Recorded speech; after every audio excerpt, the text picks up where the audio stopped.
Hello friends, if I am audible and visible to you, let us start with our lecture. First, I am going to introduce myself. My name is Ajinkya Vagmare and I am a chemistry expert for MSCT and NEET at AIM Science Academy, Chandu. Before starting our lecture, you have to understand that this is an online lecture, but you have to consider it is a class lecture. यानी आपको इस तरह से बैठना होगा इस lecture को लेके कि हम जैसे क्लास में बैठे, जैसे हमको क्लास का सराउंडिंग क्रिएट करना है, जैसे क्लास में कैसे साइलेंस रहता है वैसे साइलेंस का सराउंडिंग क्लियर करना है, टीवी और बाकी चीजों से दूर बैठना है। तो हम क्या करने वाले हैं, तो हम हमारा लेक्चर जब स्टार्ट करेंगे तो आपको उसके नोट्स प्रिपेयर करने होंगे मेरे वीडियो के ऊपर से। अगर आपको नोट्स प्रिपेयर करने होंगे तो मैं आपको नोट्स प्रिपेयर करने के लिए कुछ वक्त दूंगा, आप या फिर स्क्रीनशॉट ले सकते हो, ठीक है। तो हम सबसे पहले हमारा चैप्टर नंबर 1 चालू करने वाले हैं जिसका नाम है chemical reactions and chemical equations. तो हमारे साथ बने रहिए और लेक्चर, तो हम अपना फर्स्ट लेक्चर स्टार्ट करते हैं। तो हमारे फर्स्ट लेक्चर में हम पढ़ने वाले हैं chemical reaction and chemical equations. अब हमको केमिकल रिएक्शन और केमिकल इक्वेशंस अगर पढ़ने होंगे तो हमको कुछ हमारे डेली लाइफ सिचुएशन के बारे में सोचना पड़ेगा। वो डेली लाइफ सिचुएशन क्या है वो आपके स्क्रीन पे दिखाई दे रहे होंगे।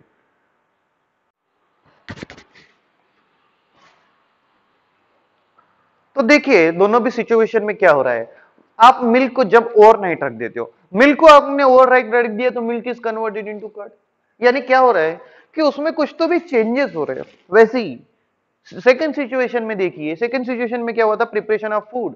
पहले हमारा फूड कैसे रहता है, हम सब्जी बना रहे हैं तो हमारी सब्जी पहले कच्ची रहती है, जब हम उसको पकाते हैं तो वो पक जाती है, यानी उसके टेस्ट में चेंज आता है।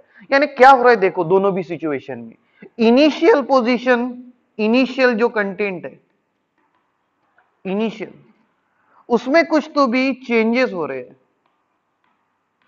उसमें कुछ तो भी चेंजेस हो रहे हैं और उसका कन्वर्जन एक फाइनल प्रोडक्ट में हो रहा है।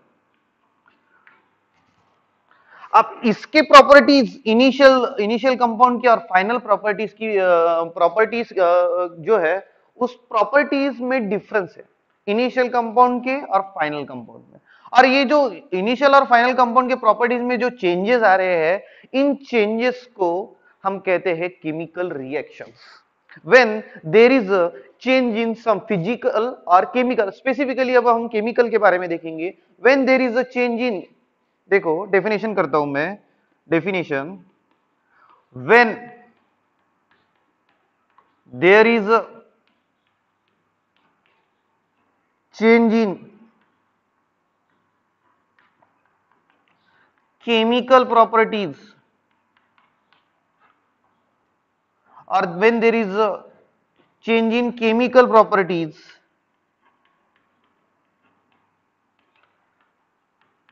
is called as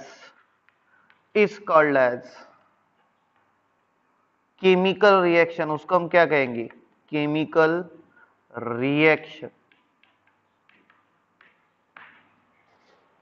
अब आपको क्या करना है, ये जो डेफिनेशन मैंने वहां पे लिखवा दी है ये आपको नोट डाउन करनी है। इसे नोट डाउन करने के लिए मैं आपको कुछ वक्त देता हूं या फिर आप उसका स्क्रीनशॉट भी ले सकते हैं, तो ले लीजिए उसका स्क्रीनशॉट। अब ये केमिकल चेंजेस समझने के लिए हम क्या करते हैं, हम कुछ एक्टिविटीज परफॉर्म करते हैं। तो ये जो एक्टिविटीज है, ये एक्टिविटीज आपके स्क्रीन के ऊपर आपको दिखाई देगी, देखिए।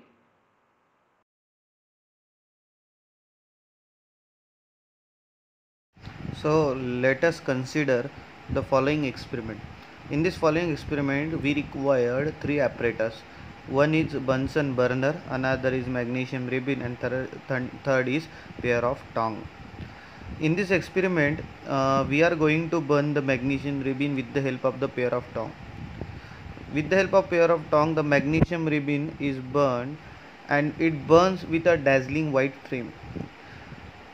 See students how the ribbon is burning with burning dazzling flame, and all the magnesium ribbon is converted into white ash of magnesium oxide. This reaction occurs due to magnesium combines with oxygen which is present in the atmosphere, and there is a formation of magnesium oxide. From this experiment we can conclude that there is a change in state of magnesium. Let us consider another activity in which we contain a zinc granules. Zinc granules is taken in a flask and we will pour 20 ml dilute sulfuric acid in it, and it is fitted with a cork, rubber stopper, and a jet tube is fitted to it. From this experiment, we have observed that the zinc pieces and dilute sulfuric acid appears warm, and there is an evolution of hydrogen gas. From this experiment, we can conclude that there is a evolution of gas. So students, from the above activity, when we are using a magnesium ribbon, we have to clean up the magnesium ribbon, because a magnesium ribbon contains the impurities or the carbonate layer over it. So before using magnesium ribbon, we have to clean up the magnesium ribbon. From the above activity, we have observed that whenever a chemical reaction occurs, whenever a chemical reaction occurs,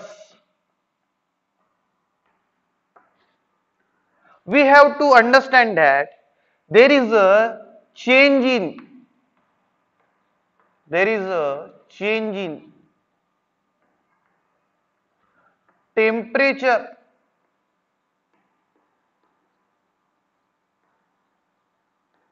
Second, there is change in color. Third, there is a change in state, and finally there is a evolution of gas. So whenever a chemical reaction occurs, there will be a four changes in that. First, change in temperature, change in color, change in state, or evolution of gas. If one of the one change occurs there we can conclude that the chemical reaction is going out there. Okay. So note down these four changes, which can give hint about the chemical reaction. We will see the next part.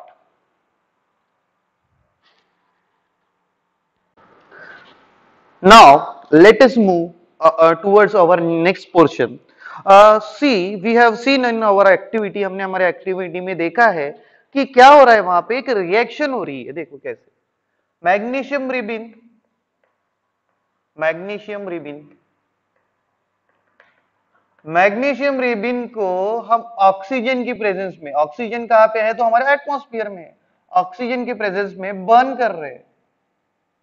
We are burning it on Bunsen burner, and there is a formation of magnesium oxide. वहां पे किसका formation हो रहा है, magnesium oxide का. ठीक है. अब अगर मैं चाहूं तो मैं ये क्या कर सकता हूं, ये जो डिस्क्रिप्टिव लैंग्वेज है हमारी केमिकल रिएक्शन की, इसको डिस्क्रिप्टिव में ना लिखते हुए इसको हम संक्षिप्त में लिखना चाहेंगे, यानी एकदम छोटे फॉर्म में, कम से कम शब्दों में अगर मैं लिखना चाहिए तो मैं क्या करता हूं, मैं इसके कुछ सिंबल यूज करता हूं. फॉर एग्जांपल, मैग्नीशियम का सिंबल अगर हमने देखा हमारे पीरियोडिक टेबल में, तो कैपिटल एम स्मॉल जी. अब देखो ऑक्सीजन इज सिंबलाइज बाय ओ. और देखो ऑक्सीजन ये नेचर में इसका डायटोमिक स्टेट यानी दो मॉलिक्यूल्स के स्टेट में रहता है, इसलिए हम उसको क्या लिखते हैं, O2. अब देखो बर्न यानी हीट, हीट के सिंबल को लिखा जाता है, heat is represented by a triangle. और magnesium oxide MgO, there is a formation of MgO. ठीक है. तो देखो मैंने क्या किया, एक डिस्क्रिप्टिव केमिकल रिएक्शन को एकदम संक्षिप्त में लिखा, और संक्षिप्त में लिखते हुए हमने क्या किया, इसको सिंबलाइज फॉर्म में लिखा. जब आप किसी भी रिएक्शन को उसके सिंबलाइज फॉर्म में लिखते हो या फिर शॉर्ट फॉर्म में लिखते हो, तो हम उसको कहते हैं केमिकल इक्वेशन. देखो मैं केमिकल इक्वेशन की डेफिनेशन कर रहा हूं. Chemical equation, chemical equation. तो देखो केमिकल इक्वेशन को कैसे डिफाइन किया जाता है, when a chemical reaction, when a chemical reaction is written in its symbol form,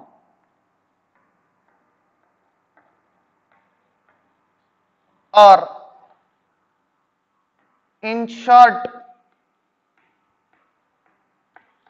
then it is called as,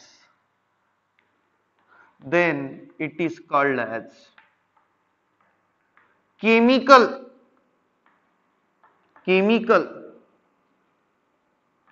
equation. उसको हम क्या कहेंगे? तो केमिकल इक्वेशन कहेंगे। देखो, जब भी आपको केमिकल इक्वेशन दिखता है तो हमको वो केमिकल इक्वेशन को पढ़ने का एक तरीका आना चाहिए। तो अगर हम ये इक्वेशन को बराबर ऑब्जर्व करते होंगे तो हमको दिखाई दे रहा है कि यहाँ पे एक एरोज है।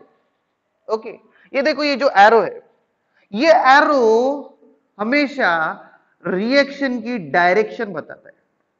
It shows direction of reaction,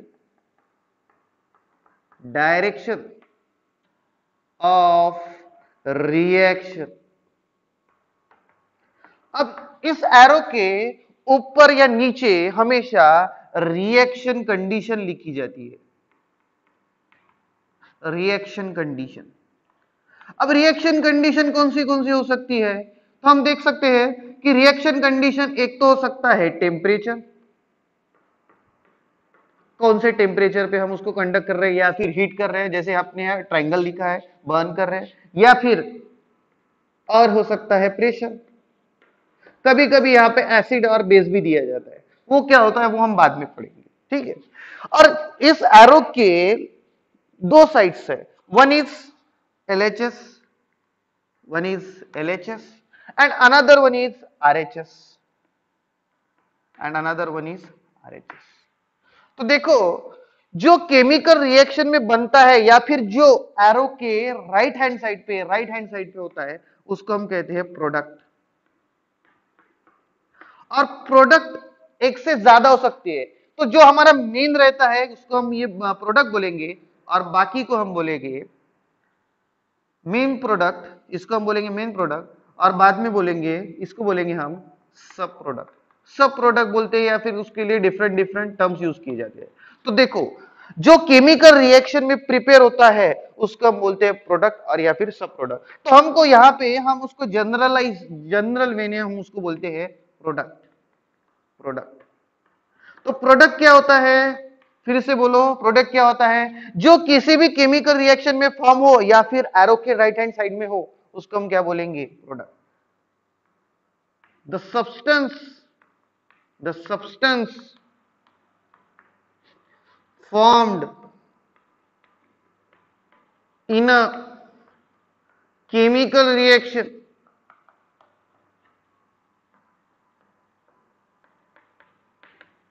उसको हम बोलते हैं प्रोडक्ट। अब देखो, इस एरो के लेफ्ट हैंड साइड पे हमको रिएक्टेंट्स दिख रहे हैं। एक्चुअली यहां पे दो कंपोनेंट्स होते हैं, उसको हम बोलेंगे सबस्ट्रेट, आगे जाके substrate plus reagent, substrate plus reagent, या फिर उसको हम कंबाइनली कहते हैं, सबस्ट्रेट और रिएजेंट को रिएक्टेंट। अब अगर हमको रिएक्टेंट को देखो, रिएक्शन में क्या होता है? रिएक्टेंट से प्रोडक्ट तैयार होता है। तो जो केमिकल रिएक्शन में पार्टिसिपेट करते हैं, देखो मैंने रिएक्टेंट की डेफिनेशन कर रहा हूं, which participate in a chemical reaction, हम उसको क्या कहेंगे? तो रिएक्टेंट कहेंगे। तो देखो ये जो टर्म जो कोई भी केमिकल रिएक्शन को जब हम देखते हैं तो हम उसको या फिर इक्वेशन को जब हम देखते हैं केमिकल रिएक्शन को बोलेंगे या फिर केमिकल इक्वेशन को बोलेंगे, तो जब हम देखते हैं तो उसके हमको ये कंपोनेंट समझ में आने चाहिए। तो देखो मैं फिर से समराइज कर रहा हूं कंपोनेंट कैसे होते हैं। किसी भी रिएक्शन में एरो दिया रहता है, एरो क्या बताता है, डायरेक्शन ऑफ रिएक्शन। उसके ऊपर क्या दिया रहेगा, रिएक्शन कंडीशन। रिएक्शन कंडीशन क्या हो सकती है, टेम्परेचर या फिर प्रेशर। अब उसके दो साइड्स होते हैं, राइट हैंड साइड प्रोडक्ट सब प्रोडक्ट। अब यहाँ पे दो चीजें अगर बनती होगी तो उसको हम सेपरेट करने के लिए प्लस साइन का यूज करते हैं। देखो अगर किसी भी केमिकल रिएक्शन में अगर दो चीजें फॉर्म होती है तो उसका किससे सेपरेट करेंगे, पॉजिटिव साइड से। और ये हमेशा एरो के कौन से साइड पे होगा, आरएचएस साइड पे। अगर हम प्रोडक्ट को डिफाइन करना चाहे तो product is a substance which is formed in a chemical reaction. वैसे ही जिससे ये प्रोडक्ट फॉर्म होता है, यानी इस एरो के लेफ्ट हैंड साइड पे कौन रहते हैं, दो कंपोनेंट रहते हैं, सबस्ट्रेट और रिएजेंट। और इनको भी सेपरेट करने के लिए देखो हमने कौन सा साइन यूज किया है, पॉजिटिव साइन यूज किया है। और रिएक्ट और इनको कंबाइनली क्या कहा जाता है, तो रिएक्टेंट। तो रिएक्टेंट को अगर हम डिफाइन करने जाए तो रिएक्टेंट को हम कैसे डिफाइन करेंगे, reactant is defined as is the substance which participates in a chemical reaction. तो इस तरह से हमको केमिकल रिएक्शन और या फिर केमिकल इक्वेशन को पढ़ते आना चाहिए। अब हम आगे देखेंगे इसका अगला पार्ट, तब तक ये सब नोट डाउन कर लीजिए। Now moving towards our next part, we have seen about the chemical reactions. Okay, chemical reactions and chemical equations. Now we are going to see balance balance balance chemical reactions. Now what is mean by balance chemical reactions? अब हम balance chemical reaction को कैसे define करेंगे, if atoms of different element, if atoms of different element is same on both side of arrow, both side of arrow, then it is called as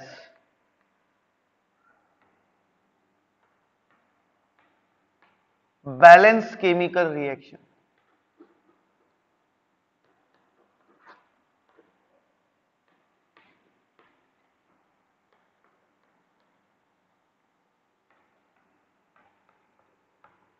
okay इसका मतलब देखो क्या होता है। अब हमको पता है कि किसी भी केमिकल इक्वेशन में एक एरो होता है जो डायरेक्शन बताता है, और एक साइड होती है एलएचएस और दूसरी साइड होती है RHS.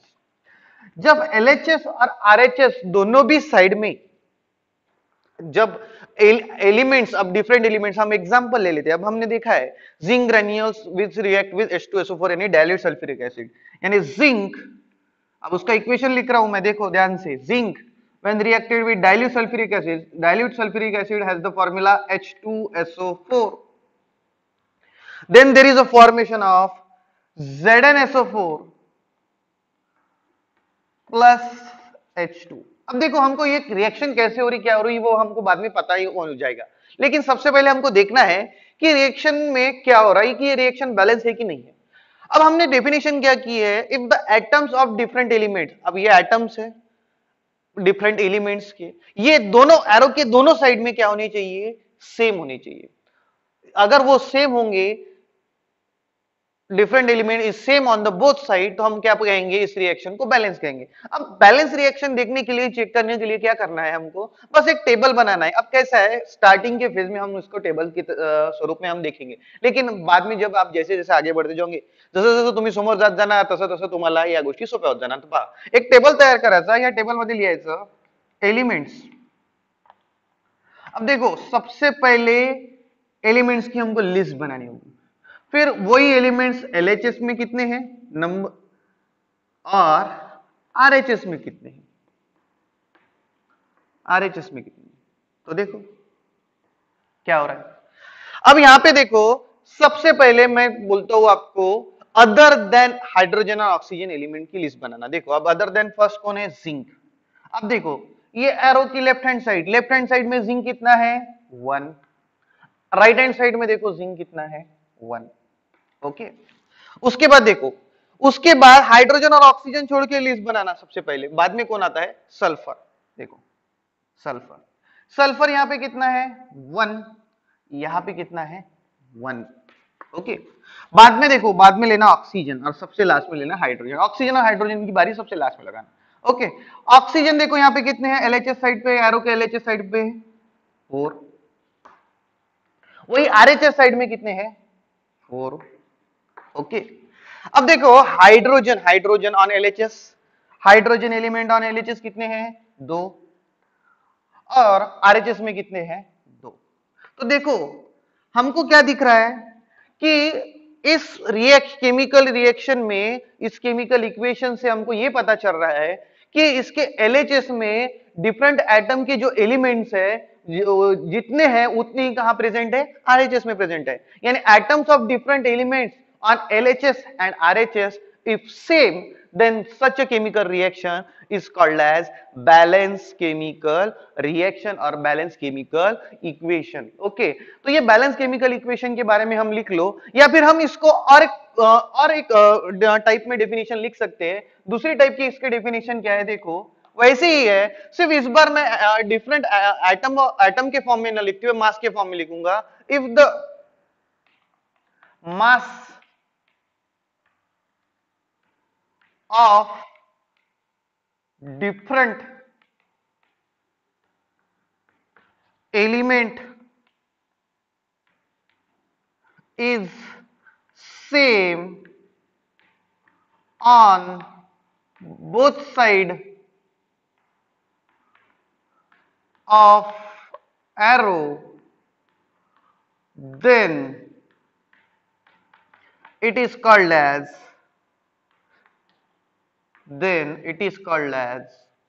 balance chemical reaction। Okay, अब देखो मैंने वैसे इसको क्या कर दिया है, एटम्स के फॉर्म में लिखते हुए इसको मैंने किस फॉर्म में लिख दिया, मास के फॉर्म में। एक्चुअली करेक्ट डेफिनेशन है मास के फॉर्म में, लेकिन हमको दोनों भी डेफिनेशन पता होनी चाहिए, इसके वजह से मैंने दोनों भी डेफिनेशन आपको लिखवा के दी है। तो आप ये नोट डाउन कर लीजिए, हम अगले पार्ट की तरफ मूव करेंगे। तो देखो अगला पार्ट है हमारा अनबैलेंस केमिकल रिएक्शन। अब देखो, if atoms of different elements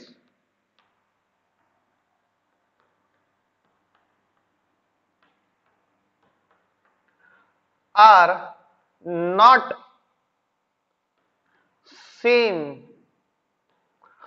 on both side of arrow,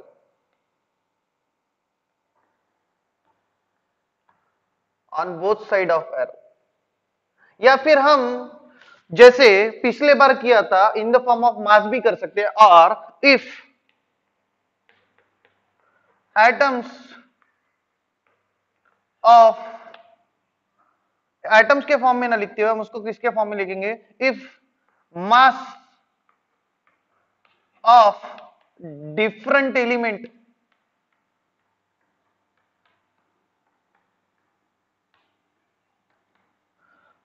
are not same on both side of arrow,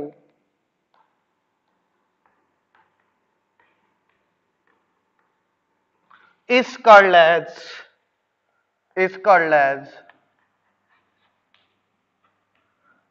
unbalance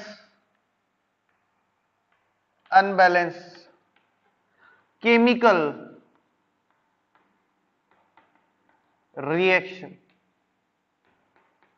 अब देखो, अब हम क्या करते हैं, इसका एग्जांपल लेते हैं। जैसे हमने बैलेंस देखा, उसका एग्जैक्टली अपोजिट क्या रहेगा, अनबैलेंस। देखो फॉर एग्जांपल, एकदम short example, H2 plus O2 gives you H2। अब फिर से जैसे हमने पिछले बार टेबल बनाया था वैसे टेबल आपको ड्रॉ करना है। पहला कॉलम रहेगा एलिमेंट्स का, दूसरा कार्बन रहेगा LHS साइड में उन एलिमेंट्स, और तीसरा रहेगा RHS। ओके, अब इसका पहला जो इसमें दो ही एलिमेंट्स है, पहला लिखते हैं हम ऑक्सीजन और दूसरा लिखते हैं हम हाइड्रोजन। ओके, अब देखो ऑक्सीजन ऑन LHS साइड कितने हैं? 2। RHS साइड में कितने हैं? 1। ठीक है, अब देखो हाइड्रोजन साइड में हाइड्रोजन कितने हैं? 2 LHS साइड पे, और RHS साइड पे हाइड्रोजन कितने हैं? 2। तो हमको यहां पे एक बात आइडेंटिफाई हो रही है कि हाइड्रोजन तो बैलेंस है, यानी LHS में जितने प्रेजेंट है उतने कहां पे प्रेजेंट है? RHS में। लेकिन हमारा जो ऑक्सीजन एटम है वो यहां पे बैलेंस नहीं है, क्योंकि यहां पे डिफरेंट LHS में डिफरेंट नंबर ऑफ एटम्स है, RHS में डिफरेंट नंबर ऑफ एटम्स है। लेकिन ऐसा हो नहीं सकता। अब ये क्यों नहीं हो सकता? तो इसके पीछे एक लॉ है, वो लॉ हमने 9th स्टैंडर्ड में पढ़ा है, उसका नाम है law of conservation of mass. According to law of conservation of mass, in a chemical reaction,